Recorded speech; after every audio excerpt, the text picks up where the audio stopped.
Hai semua, selamat datang di channel Baca Saham. Pada video ini, kita akan membahas satu topik dengan judul 7 alasan logis LKH beli saham ABMM. Tapi seperti biasa, semua pembahasan ini bukan rekomendasi dan hanya informasi. Ingat, kerugian kamu tanggung sendiri ya. Saat ini saya mau bahas saham ABMM. Sebelum membahasnya, saya mau ingatkan bahwa pendapat ini hanya dari sudut pandang saya pribadi. Mungkin saja LKH memiliki cara berpikir yang berbeda, sehingga apa yang saya sampaikan ini hanya berasal dari logika pribadi dan bisa saja salah. Jadi pastikan kamu analisa lagi dan jangan hanya berpatokan pada video ini, karena untung rugi kamu yang tanggung sendiri. Disclaimer on, karena setiap pembahasan hanya berupa informasi dan bukan rekomendasi. Sekarang mari kita langsung bahas saja. Alasan pertama, PBV turun banyak saat harga saham naik banyak. Kamu bisa lihat data di sini. Berdasarkan data historical PBV selama 10 tahun terakhir, PBV ABMM dulunya pernah di atas angka 3 kali, tapi kini hanya 0,94 kali. Dan dalam 10 tahun terakhir, rata-rata PBV-nya adalah 1,72 kali, sedangkan saat video ini dibuat hanya diperdagangkan di angka 0,94 kali. Bagaimana dengan harga sahamnya? Meski PBV turun banyak, tapi harga sahamnya naik banyak. Ini menarik karena seharusnya apabila harga saham naik signifikan, PBV-nya juga ikut naik. Tapi kenapa di ABMM ini saat harga sahamnya naik signifikan, malah PBV-nya mengalami penurunan? Itu artinya terjadi kenaikan kinerja yang cukup memuaskan, khususnya untuk aspek ekuitas. Karena PBV merupakan perbandingan antara harga saham dan modal per lembar, sehingga apabila ekuitasnya mengalami kenaikan yang jauh lebih besar dibandingkan kenaikan harga sahamnya, maka meskipun harga sahamnya naik, PBV-nya akan mengalami penurunan. Meski begitu, ada beberapa faktor lain juga yang mempengaruhi kenaikan ekuitas. Misalnya, ada corporate action yang menyebabkan ekuitas perusahaan mengalami peningkatan. Kedua, saham masih diperdagangkan di bawah modal per lembar. Seperti yang saya katakan tadi, PBV ABMM saat video ini dibuat di angka 0,94 kali, dan berarti angka tersebut masih di bawah 1 kali. Dengan kata lain, harga saham ABMM ini masih lebih rendah dibandingkan modal per lembar yang perusahaan ini miliki. Sehingga hal itu bisa saja menarik, mengingat dulunya saham ini sempat diperdagangkan pada PBV di atas 2 kali, bahkan sempat menyentuh PBV di atas 3 kali. Dan untuk rata-ratanya di angka 1,72 kali. Itu artinya secara logika, apabila harga sahamnya naik saja ke angka harga rata-rata PBV selama 10 tahun terakhir, berarti terdapat potensi kenaikan yang cukup signifikan. Alasan ketiga, sejak tahun 2021 mulai bersinar. Kamu bisa lihat data probabilitas saham ABMM dalam 10 tahun terakhir. Kamu bisa lihat di sini bahwa sejak tahun 2021 hingga 2024, probabilitas kenaikan ABMM terus hijau sejak tahun 2021 yang naik 84%, 2022 yang naik 137%, 2023 yang naik 3%, dan 2024 hingga video ini dibuat di bulan September naik 29%. Meskipun begitu, kamu harus ingat bahwa probabilitasnya adalah 50%. Artinya dalam 10 tahun terakhir, 5 kali mengalami peningkatan dan 5 kali mengalami penurunan. Alasan keempat, kinerja laba baik. Ini merupakan kinerja laba setahunnya. Kamu bisa lihat bahwa sejak tahun 2021, ABMM konsisten mencetak laba yang signifikan jika dibandingkan dengan tahun 2018 hingga tahun 2020. Itu tidak heran kenapa pada tahun 2021 harga sahamnya naik sangat signifikan. Itu juga mengikuti dengan kinerja perusahaan, yaitu labanya sejak tahun 2021 terus mengalami laba yang sangat memuaskan jika dibandingkan tahun 2018 hingga tahun 2020. Bagaimana dengan laba secara kuartal? Bisa dilihat di sini. Sejak video ini dibuat pada Q1 tahun 2024 yang mana merupakan kinerja terupdate, ABMM berhasil mencetak laba yang masih bisa dikatakan cukup baik. Meskipun labanya juga mengalami penurunan jika dibandingkan dengan tahun 2023 dan tahun 2022. Dengan kata lain, kita bisa mengatakan bahwa mungkin saja di tahun 2024 ini kinerjanya tidak bisa sebaik tahun 2023. Sehingga kita harus lihat lagi ke depannya untuk kinerja data setahunnya di tahun 2024. Apakah masih bisa tetap baik ataukah malah mengalami penurunan yang sangat signifikan. Alasan kelima, rasio profitabilitas yang baik.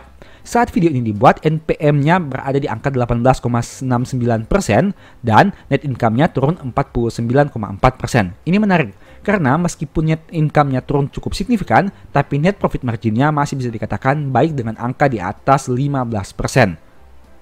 Alasan keenam, dividen yang menarik. Saat video ini dibuat, dividen yield ABMM sekitar 6,7%, yang mana dividen terupdate dibagi di tahun 2024. Kamu bisa lihat di sini. Sejak tahun 2022, ABMM juga konsisten membagi dividen dengan nominal yang sangat menarik, di mana dengan nominal yang meningkat signifikan jika dibandingkan dengan nominal dividen per share sebelum tahun 2022. Memang sebelum tahun 2022 ini, ABMM kurang konsisten membagi dividen, tapi sejak tahun 2022, 2023, dan 2024, ABMM konsisten membagi dividen. Ini bisa jadi referensi juga bagi kamu, tapi ingat, tidak menutup kemungkinan di periode kedepannya, ABMM juga mungkin akan absen membagi dividen, sehingga kamu juga harus pertimbangkan hal tersebut. Alasan ketujuh, sektor bisnis yang menarik. Seperti yang kamu tahu, ABMM ini berada pada sektor pertambangan batubara, yang mana sektor itu cukup diminati oleh LKH, sehingga hal ini juga mungkin bisa menjadi salah satu alasan kenapa LKH tertarik dengan saham ini. Meski begitu, kamu juga harus ingat, di balik banyaknya daya tarik atau poin plus dari ABMM, saham ini juga punya beberapa kekurangan yang harus dipertimbangkan. Misal, komposisi hutang yang besar jika dibandingkan dengan ekuitas dan masih banyak lagi. Artinya, meski kamu tertarik dengan saham ini, tapi jangan gelap mata. Pastikan kamu pertimbangkan juga risikonya agar tidak salah ambil keputusan. Ingat, saat beli saham kamu bisa untung, tapi bisa juga rugi. Jadi pastikan kamu pertimbangkan juga ruginya dan jangan hanya bermimpi tentang keuntungannya saja. Karena untung rugi, kamu yang tanggung sendiri. Sebagai informasi, apabila kamu tertarik mengetahui pembahasan saham ABMM dengan lebih detail, mungkin video berikut ini bisa membantu. Nonton hingga selesai karena di akhir video ada pembahasan menarik. Semoga video ini bermanfaat ya. Saat ini saya mau bahas satu saham yang rutin dibeli oleh Pak Lo Keng Hong di tahun 2024. Tidak tanggung-tanggung, berdasarkan data yang ada, setidaknya LKH pernah membeli saham ini lebih dari 20 kali di tahun 2024. Pertanyaannya, apakah yang menyebabkan LKH tertarik melakukan pembelian terus-menerus? Padahal harga sahamnya bisa dikatakan sudah naik cukup signifikan di tahun ini. Dari data ini, kamu bisa lihat bahwa Lo Keng Hong tercatat rutin beli saham ini setidaknya sejak bulan April hingga tanggal 12 Agustus tahun 2024. Saat video ini dibuat pada tanggal 14 Agustus. Rinciannya adalah sebagai berikut. Pada bulan April setidaknya ada 4 kali pembelian. Pada bulan Mei ada 6 kali pembelian, bulan Juni 1 kali, bulan Juli 5 kali, dan bulan Agustus sampai tanggal 12 sebanyak 5 kali. Artinya, total pembelian di tahun 2024 setidaknya lebih dari 20 kali, di mana 5 ditambah 5 ditambah 1 ditambah 6 ditambah 4. Sebelum bahas lebih lanjut, silahkan simak cuplikan video berikut ini terlebih dahulu. Dan sebaiknya kamu perhatikan dengan baik-baik apa yang akan disampaikan oleh LKH nanti. Kasih jauh-jauh dari Palembang ya, ke Surabaya. Iya, saya punya satu saham tambang batu bara. Ya. Saya beli 1.300. Tiba-tiba harga call naik 400 ya. 1.300 itu naik jadi 4.850. Saya memegang saham besar, mungkin nomor 3 sekarang ya di tambang batubara yang tahun ini semoga bisa first quarter udah laba 1,6 triliun. Kalau kali 4 mungkin bisa 6 triliun. Waktu naik 4.850, kalau labanya 2.320 kan baru PI 2 kali ya. PI 2 kali dong. Labanya 2.320 terus harga sahamnya 4.850, PI 2 kali. Sayang mau dijual ya. Sayang. Mau dijual? Aduh, PI 2 kali masa dijual ya. Sayang. Dia turun. Dia turun ke 2450 atau berapa 2500 ya. Terus saya pikir, keuntungan saya berkurang banyak juga ya. Berapa itu ada 250 miliar kali ya. Untungnya berkurang 250 miliar, sayang juga ya. Kapan mau dijual? 4.850 aja nggak dijual, masa 3.000 dijual gitu ya. Tetap simpen ya. Jadi lebih murah lagi sekarang, kira-kira gitu. Kapan mau dijual? Jawabannya sederhana, mudah. 4.850 nggak dijual, masa 3.000 dijual gitu. Gitu ya. Dibilang yang lama-lama memang banyak, tapi yang baru juga ada. Misalnya saya beli ABM Investama, kan itu kan belum lama go public tuh. Nah, saya pemegang saham terdaftar nomor 2 di sana ABM Investama. Perusahaan itu juga cukup bagus, saya lihat. Saya pemegang saham terbesar nomor 2 di ABM Investama. Labanya first quarter ini lebih besar dari Bukit Asam, lebih besar dari Indika Energy, lebih besar dari Unilever, lebih besar dari Inco. Wah, hebat ya. Semoga jadi wonderful company. Jadi memang saya lebih banyak, Bapak perhatiin saya main saham-saham jadul ya, Intiland, Gajah Tunggal, begitu, karena jumlah saham sedikit. Tapi nggak tertutup kemungkinan juga saya kan berinvestasi di saham-saham yang baru seperti ABN Investama. Nah, tentu saja kamu sudah tahu kan, kita akan bahas saham ABMM. Pada video tersebut kamu bisa lihat bahwa dulunya saham ini berada di angka 1.300-an dan kemudian sempat naik hingga ke angka 4.850 atau mungkin di 4.900. Saat video ini dibuat di tahun 2024, harganya 3.880, di mana cukup mengalami peningkatan dibandingkan harga di awal tahun, meskipun tidak terlalu drastis seperti saham-saham batubara, misalnya Adero. Nah, kalau di harga 4.850, LKH belum jual dan malah tambah beli di tahun 2024 pada kotak yang berwarna merah ini. Pertanyaannya, pada harga berapa beliau akan jual saham ini? Ini merupakan data historical PBV dari saham ABMM. Saat video ini dibuat, ABMM berada pada PBV 0,83 kali. Dulunya sempat di atas PBV 1,7 kali, tapi sempat juga turun di bawah PBV 0,83 kali. Meski begitu, jika kamu lihat secara historical, angka PBV 0,83 kali ini bisa dikatakan sudah cukup menarik. Nah, saat video ini dibuat, book value atau modal per lembar saham ini sekitar 4.668. Artinya, jika satu kali PBV, target yang dibutuhkan adalah dengan harga saham 4.668. Angka ini tentu bisa dikatakan cukup berdekatan dengan harga tertinggi yang pernah dicapai dalam beberapa tahun terakhir. Nah, pertanyaannya, kenapa LKH belum tertarik menjual saham ini pada PBV sekitaran satu kali? Pada harga berapa beliau ingin menjualnya? Mungkin dari data ini kita bisa melihat bahwa ada kemungkinan beliau mungkin menunggu hingga harganya naik lebih tinggi lagi, di mana dulunya sempat menyentuh PBV bahkan di atas 1,5 kali. Tapi kita tidak tahu pemikiran LKH seperti apa. Ini hanya dugaan, bisa benar, bisa juga salah. Kembali lagi semuanya, keputusan investasi tergantung kamu sendiri.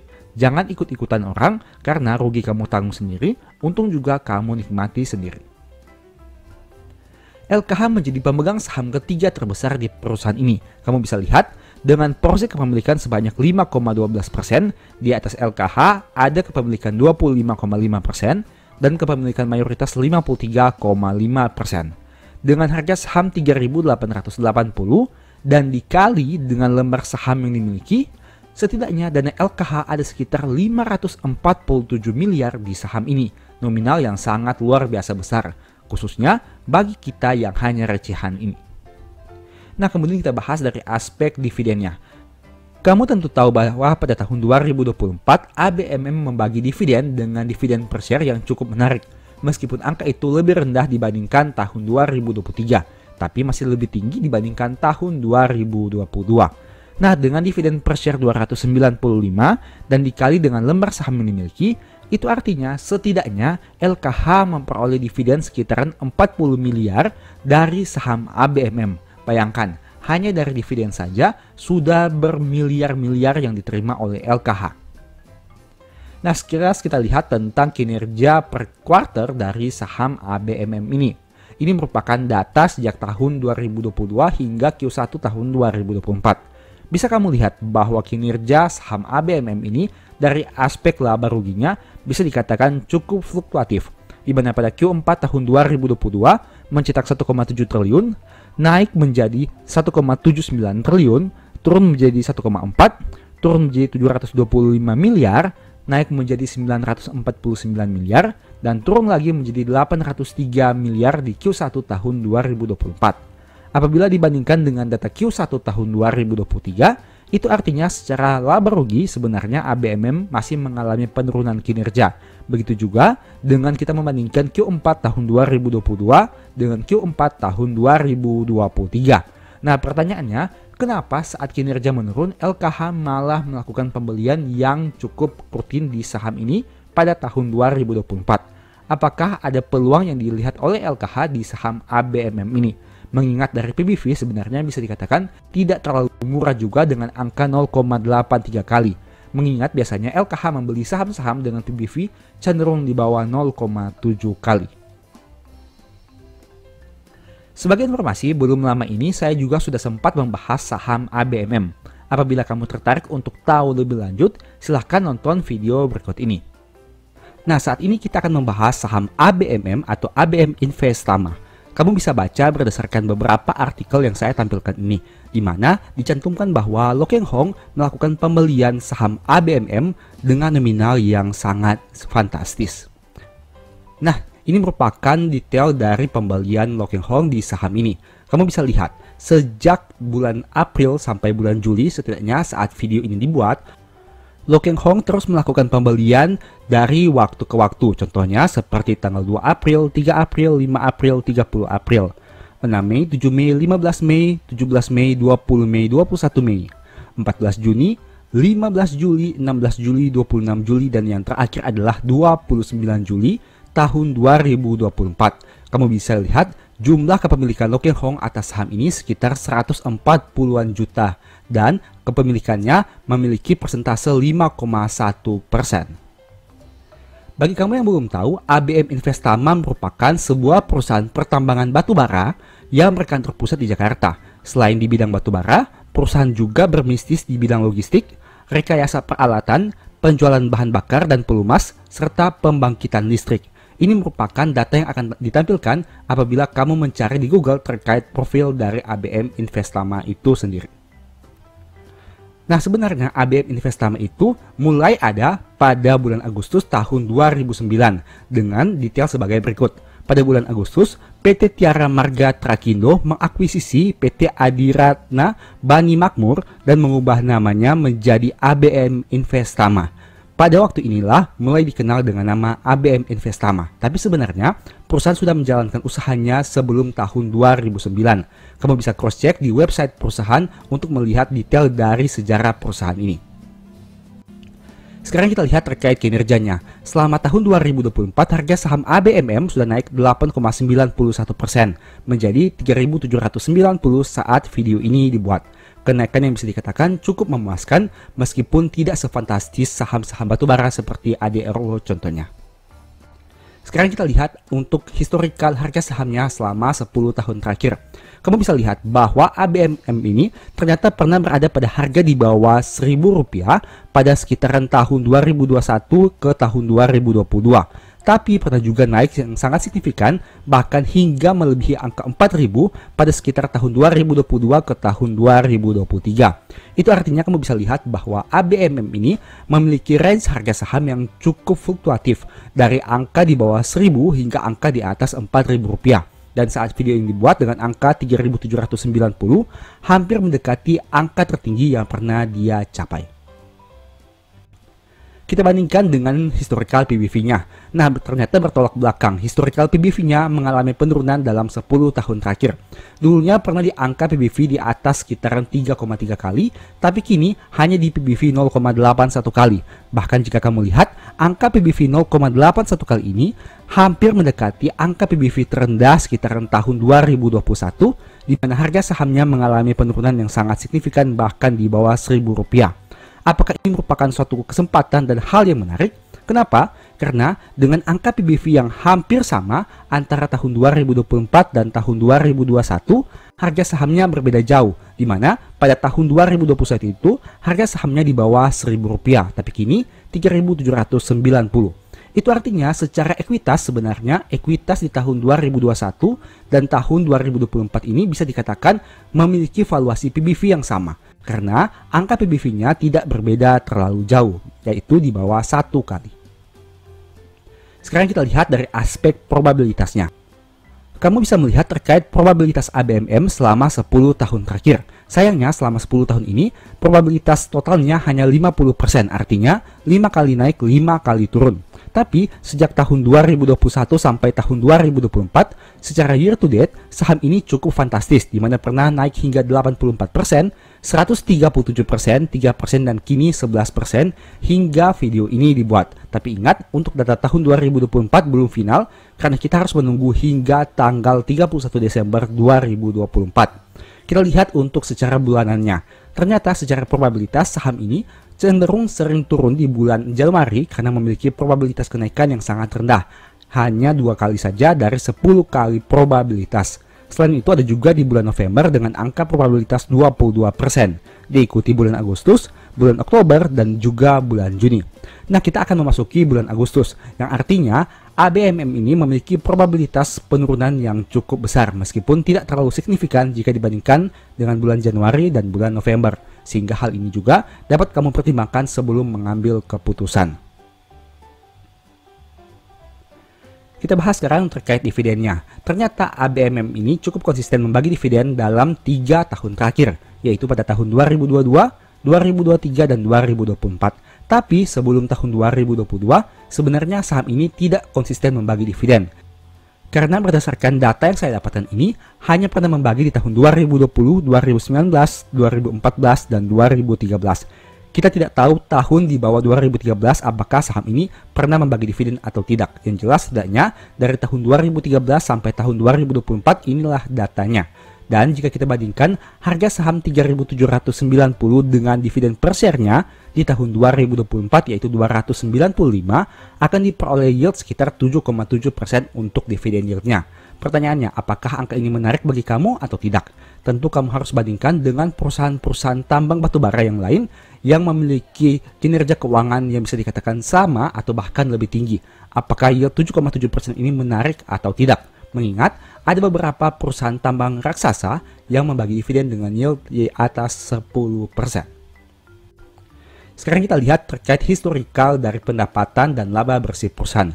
Kamu bisa lihat di sini bahwa kinerja di tahun 2023 kemarin sempat mengalami penurunan dibanding tahun 2022. Tapi ingat, di sini ada yang menarik. 3 tahun terakhir yaitu 2021, 2022, dan 2023 bisa dikatakan merupakan tahun keemasan dari ABMM.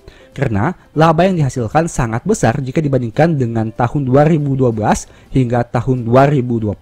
Kamu bisa lihat, laba bersih di tahun 2012, 13, 14, 15, 16, 17, 18, 19, dan tahun 2020 tentu sangat kecil, bahkan pernah mengalami kerugian jika dibandingkan dengan tahun 2021, 2022, dan 2023. Sebenarnya hal ini juga didukung oleh kenaikan pendapatannya, di mana pendapatan di tahun 2021 hingga 2023 mencetak kenaikan yang sangat signifikan jika dibandingkan dengan tahun 2012 sampai tahun 2020. Tapi ingat, total beban pokok penjualan juga memiliki dampak yang signifikan terhadap perusahaan batubara ini, sehingga hal itu juga harus kamu pertimbangkan. Nah, pertanyaannya, di tahun 2024 dan seterusnya, apakah kinerja laba ABMM bisa terus meningkat atau justru mengalami penurunan dan kembali lagi seperti tahun 2012 hingga 2020? Itulah hal yang harus kamu pertimbangkan. Mengingat saham ini bergerak pada industri batubara yang cukup fluktuatif, sehingga kamu juga harus mempertimbangkan apabila terjadi penurunan kinerja secara signifikan. Sekarang kita bahas kilas terkait kinerja keuangan ABMM per Q1 tahun 2024. Mengingat saat video ini dibuat, update terkininya masih Q1 2024. Pertama dari total aset lancarnya. Ternyata mayoritas berasal dari saldo kas dengan nominal 169 juta, diikuti piutang usaha pihak berelasinya. Untuk aset tidak lancar, didominasi oleh aset tetap dan ada juga investasi pada entitas asosiasi. Total aset perusahaan adalah 2,1 miliar, yang mana mayoritas berasal dari aset tidak lancar. Sekarang kita bandingkan dengan liabilitasnya. Liabilitas jangka pendek berjumlah 624 juta dan mayoritas berasal dari Hutang bank yang akan jatuh tempo dalam waktu 1 tahun sekitar 199. Ada juga hutang bank jangka pendek sebanyak 135. Dan jika kita bandingkan, total kas perusahaan sejumlah 169 juta dan liabilitas jangka pendek yang akan jatuh tempo dalam waktu 1 tahun 624 juta. Itu artinya perusahaan ini butuh sumber dana yang lain yang cukup besar untuk bisa melunasi setidaknya hutang jangka pendeknya. Nah, untuk hutang jangka panjangnya berjumlah 729 juta yang mana mayoritas berasal dari hutang bank jangka panjang. Ada juga hutang obligasi. Kamu bisa lihat di sini, untuk komposisi hutang perusahaan cukup didominasi oleh hutang-hutang berbunga. Itu artinya akan ada biaya bunga yang harus dibayarkan oleh perusahaan karena mereka memiliki hutang yang berbunga. Dan hal itu tentu saja bisa juga berdampak kepada laba perusahaan, tapi kita tidak tahu apakah dampaknya sangat signifikan atau tidak. Sehingga kamu juga harus pertimbangkan hal tersebut sebelum mengambil keputusan. Kemudian kita bahas dari aspek ekuitas.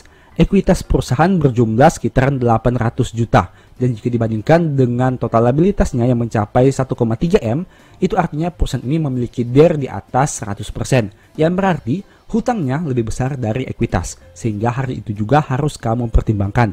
Apabila kamu ingin mengambil perusahaan ini, pertimbangkan juga dari aspek resikonya. Khususnya dari aspek debt to equity-nya. Tapi untuk komposisi saldo labanya masih didominasi oleh saldo laba yang belum ditentukan penggunaannya, yang juga mengalami lonjakan cukup baik dari 556 menjadi 607 juta. Bagaimana dari aspek net income-nya? Pendapatan perusahaan mengalami penurunan dibandingkan tahun sebelumnya. Hal itu yang menyebabkan kenapa laba brutonya turun signifikan. Nah, di sini ada yang menarik, kamu bisa lihat. Pendapatannya turun dari 387 ke 270. Tapi beban pokoknya hanya turun dari 257 ke 236. Itulah hal yang menyebabkan kenapa laba bruto perusahaan anjlok dari 129 tinggal menjadi 33,7 di tahun 2024 ini. Untuk laba usahanya juga turun signifikan dari 96 menjadi 23. Hal itu disebabkan karena laba bruto yang turun signifikan. Sekarang kita bandingkan terhadap pencapaian laba perusahaan. Apakah sangat berdampak atau tidak? Ini merupakan laba bersih yang didistribusikan kepada entitas induk.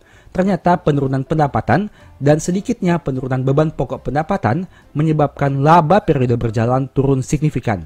Dari 106 hanya tersisa 50,6 di tahun 2024 ini. Dan hal ini tentunya harus menjadi perhatian bagi kamu dan kamu pertimbangkan.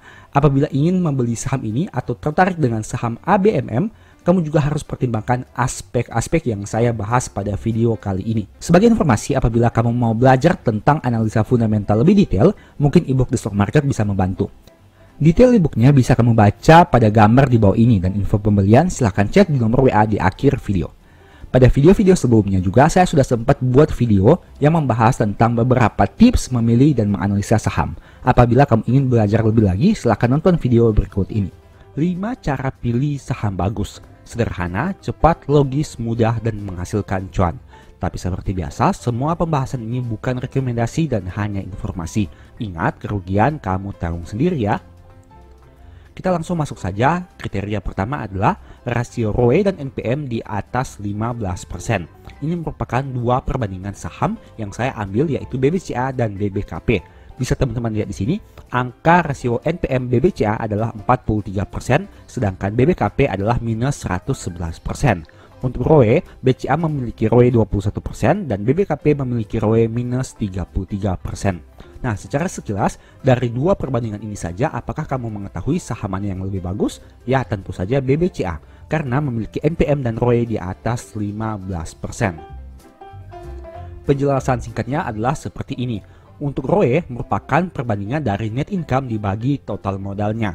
Berarti menjelaskan kemampuan perusahaan menghasilkan laba dari modal yang dimiliki. Sedangkan untuk NPM merupakan net income dibagi total penjualan, yang berarti menjelaskan margin bersih yang dimiliki perusahaan untuk menghasilkan laba dari total penjualannya.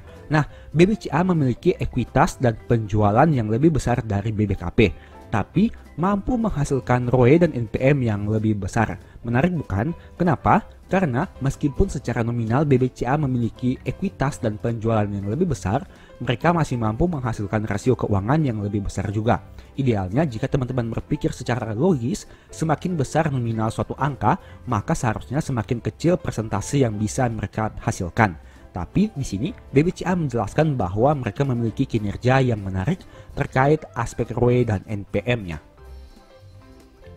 Kriteria kedua, hasilkan laba dan laba itu terus tumbuh setiap tahunnya. Ini merupakan dua perbandingan saham, yaitu BMRI dan saham bank. Bisa teman-teman lihat di sini, EPS BMRI terus mengalami peningkatan dalam 4 tahun terakhir dari 183 hingga 541. Di sini berarti mereka bisa menghasilkan laba dan labanya terus tumbuh setiap tahun. Jika dibandingkan dengan saham BANK, saham bank ini memiliki kinerja laba yang cukup fluktuatif dari tahun ke tahun. Bahkan di tahun 2021 hingga 2023, mereka masih mencetak kerugian. Secara sekilas jika teman-teman lihat dari dua perbandingan ini, tentu teman-teman sudah tahu saham mana yang harus dipilih. Berikut ini penjelasan singkatnya. Laba merupakan tujuan akhir dari semua bisnis. Tentunya orang itu berbisnis untuk memperoleh keuntungan yang dalam hal ini adalah laba. Nah sekarang pertanyaannya, apa menariknya jika kamu membeli suatu perusahaan yang tidak mampu menghasilkan laba? Padahal di sisi yang lain, ada beberapa perusahaan yang bahkan bisa menghasilkan laba triliunan rupiah setahun. Selain itu kita lihat dari aspek pertumbuhan labanya, yang mana merupakan bukti perusahaan terus bertumbuh. Jika pada kriteria sebelumnya kita melihat dari aspek perusahaan mampu menghasilkan laba, aspek berikutnya yang harus kita lihat apakah laba mereka itu bisa terus meningkat dari tahun ke tahun. Karena hal itu membuktikan bahwa perusahaan bisa terus bertumbuh setiap tahunnya. Jika perusahaan mampu menghasilkan laba yang terus meningkat setiap tahun, berarti mereka membuktikan perusahaannya bisa terus bertumbuh. Selain itu, jika labanya terus tumbuh, potensi dividen yang diperoleh semakin lama semakin besar. Nah, untuk aspek dividen akan kita bahas pada poin selanjutnya. Dari contoh ini teman-teman bisa lihat bahwa BMRI ini mampu menghasilkan laba dan laba mereka terus mengalami pertumbuhan dari tahun ke tahun setidaknya dalam 4 tahun terakhir. Ini merupakan satu kriteria yang penting apabila teman-teman ingin memilih saham. Kriteria ketiga, rasio DER di bawah 100%. Saya mengambil dua contoh saham yaitu saham ADRO dengan rasio DER 42% dan saham ZINC dengan rasio DER 228%. Nah dari sekilas angka ini teman-teman bisa memilih saham yang mana. Berikut ini penjelasan singkatnya. Rasio DER merupakan perbandingan dari total hutang dibagi dengan total ekuitas. Jika perusahaan punya hutang yang lebih besar dari modalnya, berarti secara tidak langsung potensi resiko likuiditasnya semakin besar. Analoginya seperti ini, jika ada teman yang ingin pinjam uang, kamu lebih yakin pinjamkan uang 10 juta kepada orang yang punya modal 1 juta atau kepada orang yang memiliki modal 100 juta. Nah, kira-kira analogi sederhana dari aspek DER itu seperti itu. Jika kita bandingkan total hutang dan total ekuitasnya, tentunya semakin besar total ekuitasnya, maka semakin aman perusahaan itu. Jadi, apabila teman-teman memiliki saham-saham yang punya DER di atas 100%, teman-teman tentu harus pertimbangkan juga dari aspek risiko likuiditasnya. Dua aspek yang berpengaruh terhadap rasio DER adalah jumlah hutang dan ekuitas. Jadi, jika perusahaan menambah hutang, mengurangi hutang, membayar dividen, tidak membayar dividen, besar kemungkinan akan berpengaruh terhadap rasio DER-nya.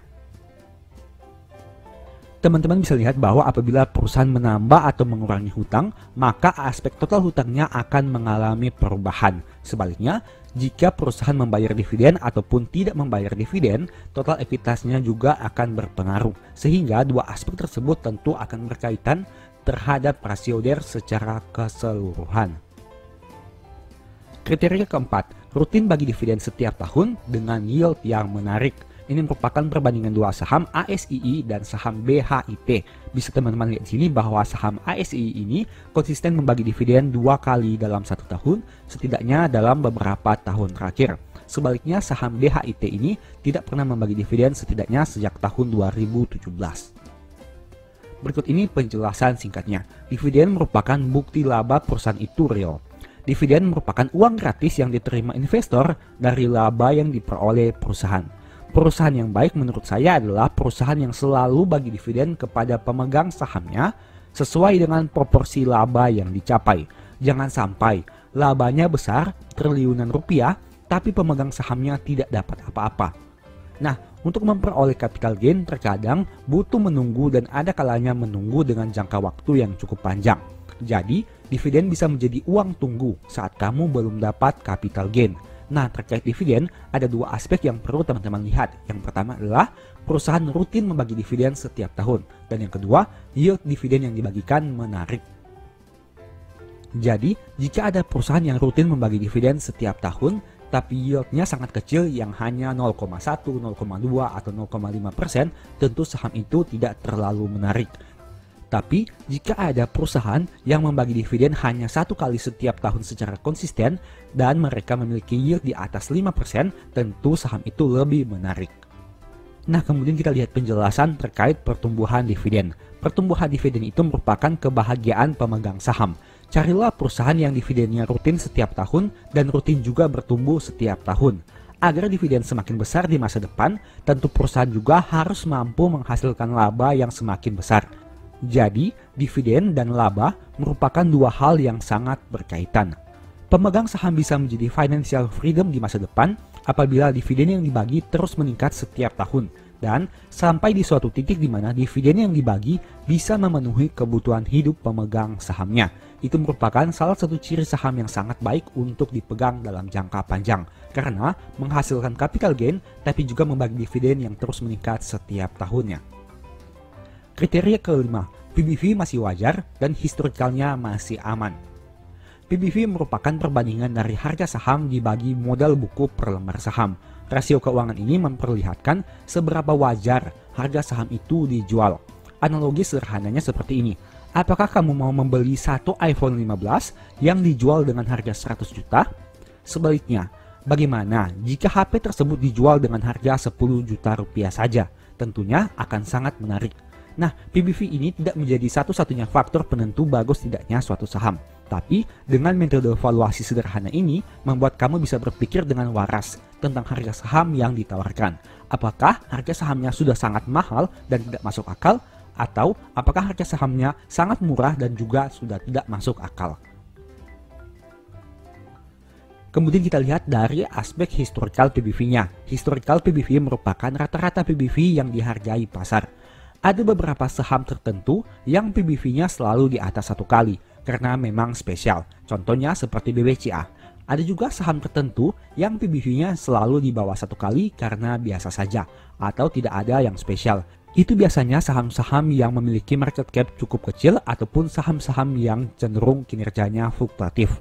Jadi, angka PBV satu kali itu tidak bisa menjadi patokan untuk menentukan mahal murahnya saham dan historical PBV bisa menjadi pilihan.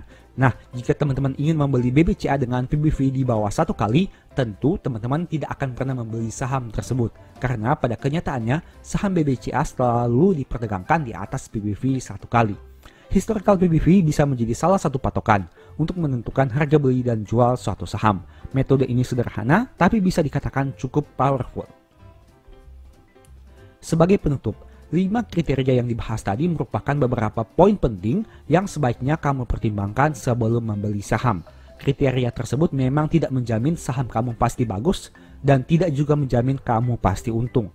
Tapi setidaknya bisa menjadi filter awal agar kamu tidak salah melangkah. Dan poin-poin tersebut sebenarnya sudah saya bahas dengan detail di 3 ebook baca saham, baik itu The Stock Market, Strategi Nabung Saham, dan Cara Cepat Analisa Laporan Keuangan. Untuk selengkapnya bisa teman-teman baca di sini bahwa The Stock Market itu membahas terkait analisa fundamental dan money management. Salah satu poin pembahasannya adalah menentukan harga beli dan jual yang ideal, mencari saham yang salah harga, dan ada berbagai penjelasan lainnya. Nah, untuk strategi nabung saham merupakan fokus kepada metode nabung saham. Salah satu poin pembahasannya adalah rahasia dividen yang jarang diketahui dan bagaimana memiliki money management untuk mengurangi potensi nyangkut. Dan ibu ketiga adalah cara cepat analisa laporan keuangan yang mana mempermudah kamu untuk menganalisa laporan keuangan yang sangat banyak menjadi lebih sederhana. Apabila kamu tertarik melakukan pembelian ebook-ebook baca saham, silahkan chat saja pada nomor WA yang tercantum. Nah, demikianlah pembahasan pada video ini. Selalu ingat bahwa video ini bukan rekomendasi dan hanya edukasi. Segala risiko kerugian menjadi tanggung jawab kamu sendiri. Kira-kira di video berikutnya kamu ingin dibahas materi apa lagi? Tulis di kolom komentar ya. Semoga video ini bermanfaat. Thank you.